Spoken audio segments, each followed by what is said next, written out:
Warga Amerika Serikat kini bisa mendapatkan kredit pajak ribuan dolar bila beralih ke mobil listrik alias EV. Tapi survei terkini menunjukkan banyak warga masih bertahan dengan mobil berbahan bakar fosil karena beragam alasan yang membuat mereka ragu. Sebelumnya termasuk soal keterbatasan infrastruktur. Berikut liputan Nova Purwadi dari VOA. Di tengah gerakan elektrifikasi mobil di penjuru dunia, konsumen Amerika Serikat belum sepenuhnya diyakinkan untuk beralih dari mobil berbahan bakar fosil ke mobil listrik alias EV, menurut sebuah survei baru. Many Americans still aren't sold on whether to go electric for their new cars. They're concerned about the price and they're concerned about charging, so when they go on a longer trip, they want to make sure that there are enough charging stations available. About half of Americans, according to the poll, say they're worried about the range of their electric vehicles. And about 4 in 10 say that it may take too long to charge their car or that they don't know of a public charging station nearby. Survei ini digelar oleh kantor berita Associated Press bersama Pusat Riset NORC Center for Public Affairs Research bersama Energy Policy Institute di University of Chicago. According to a new AP NORC poll, about 4 in 10 people say they are at least somewhat likely to buy an EV, while 46% say they are not.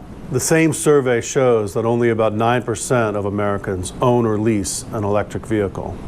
Survei tahun ini tak banyak berubah dari jajak pendapat tahun sebelumnya setelah pemerintahan Joe Biden menggalakkan energi bersih dan dengan ditandatanganinya Inflation Reduction Act atau Undang-Undang Pengurangan Inflasi pada 2022 yang memberi berbagai insentif pajak bagi pembeli EV. Menurut Cox Automotive, baru pada 2023, total penjualan mobil listrik di Amerika Serikat menembus 1 juta unit.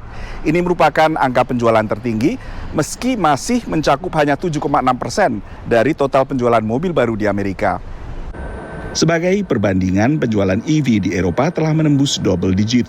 The cost concerns are decreasing with every single year because it used to be where it was 10-15,000 more for an EV compared to an internal combustion or hybrid, where that's probably more in the realm of 2,500 to 5,000 now and just getting lower still with all of the credits.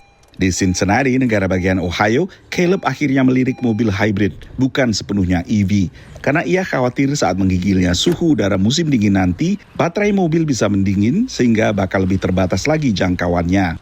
So really it'd be more at that point of figuring out the charging situation at home, getting charging installed here, but then also looking towards getting green energy from home in like the form of a solar panel, because it seems counterproductive to charge an electric vehicle with coal-powered energy.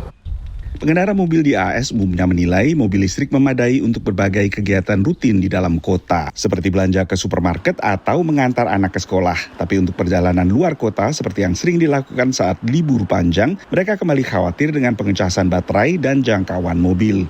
Dari Washington DC, Nova Purwadi dan tim VOA.